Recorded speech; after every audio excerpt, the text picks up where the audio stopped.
All right, welcome back again. And in this video, we'll talk about corrosion. And let's just start off by telling you that corrosion is a redox process. What are some examples of corrosion? Well,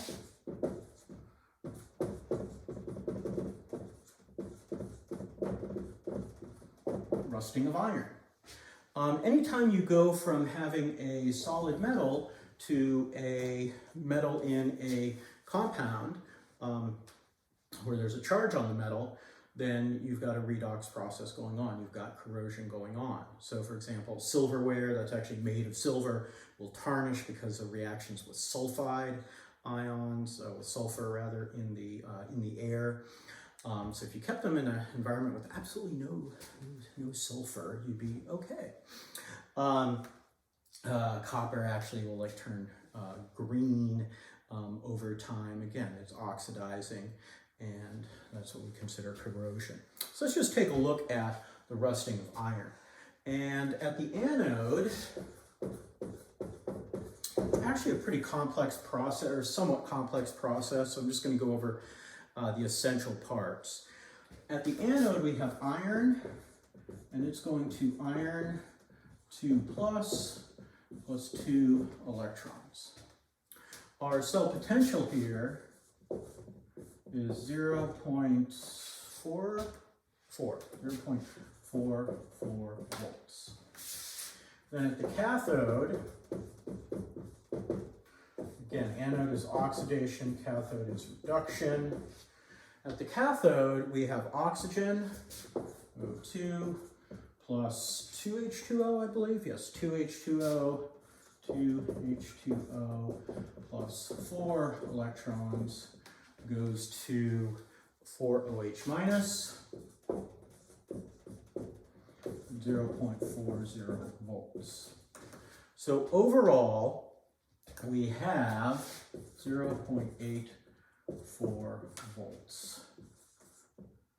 So our E naught cell for this process. So that's a pretty favorable process. Now later, we'll actually have our 2 plus, or our 2 plus iron. We'll have 4 of those reacting with more oxygen. That's aqueous, by the way.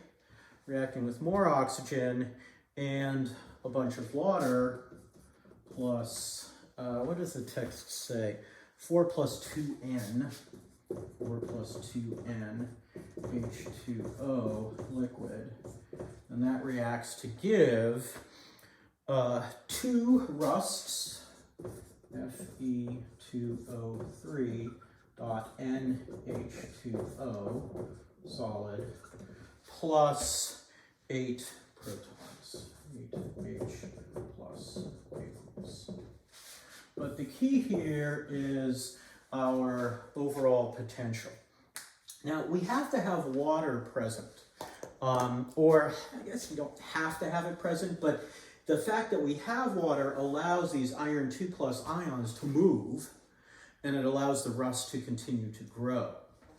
Now, we can prevent this by introducing a metal with a larger E naught. So this is favorable. 0.84 volts is pretty high. So we can prevent this by introducing a metal with a larger E naught.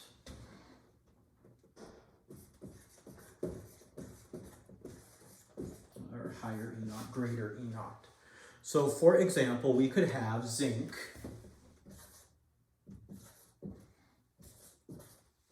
which will go to zinc 2 plus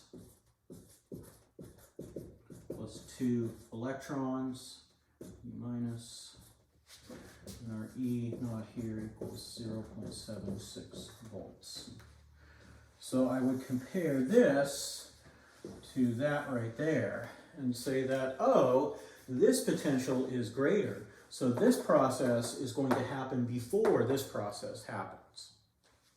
So you can figure out if certain oxidations or reductions are going to occur based on their relative potential. So I could have, like, say, several possible reactions. And what could happen? Well, look at the possible reactions and pick the one with the highest potential. So here we pick the one with the highest, you know, if we could do this or this and this, we'd pick this guy and that guy. So if we had two possible oxidations, we picked the one with the higher potential. If we had two possible reductions, we picked the one with the higher potential. Incidentally, we call this a sacrificial anode.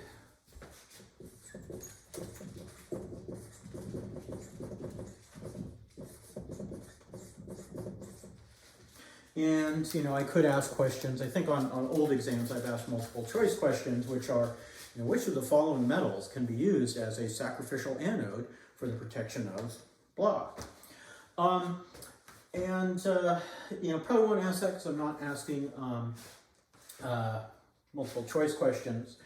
But there are really practical applications to this. I mean, a lot of electrochemistry actually does have these practical applications: batteries, fuel cells. The next lecture, I'll talk a little bit about electrolysis and electroplating. But in terms of preventing corrosion, zinc is commonly used. If anyone goes to Home Depot and has bought nails at Home Depot, you can buy different kinds of nails. There's one kind called galvanized. Galvanized nails are coated with zinc, so that way they don't rust. The zinc corrodes first to make a zinc oxide, which is more resistant to wear than iron oxide. The problem with rust is that iron oxide is really brittle, just crumbles.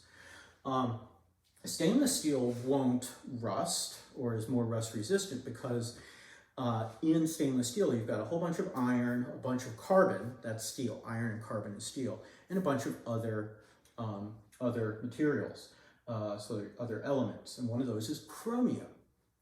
And so like 1810 stainless steel that you might find for nice stainless silverware, which is really stainless steel cutlery. The 18 refers to the percent of chromium, and I think the 10 is percent of carbon. Is that right, or is it the other way around? Anyway, there's a significant amount of chromium atoms, and the chromium atoms will oxidize first to make chrome oxide, which is a hard, transparent substance. And now you've got your nice, shiny steel cutlery there, stainless steel. And because the chromium corrodes first, and what it produces, the chrome oxide, is hard and durable, the stainless steel doesn't rust. Aluminum. If you just looked at the reduction potential of aluminum, the standard reduction potential of aluminum, you'd wonder how an airplane could ever fly through a cloud without dissolving. Aluminum is that reactive, yes. In fact, if you freshly mill a block of aluminum and leave it sitting out, it will pretty rapidly oxidize. The thing is, when aluminum oxidizes, it forms aluminum oxide, Al2O3, which is also known as corundum. And I'll let you look that up. You should look up what Al2O3 is. And you may be surprised to find some of the materials that have the formula Al2O3. And you can see why an aluminum airplane would not dissolve. Anyway, so that's corrosion, and just another little topic here in electrochemistry. All right, until next time, I will talk with you guys later.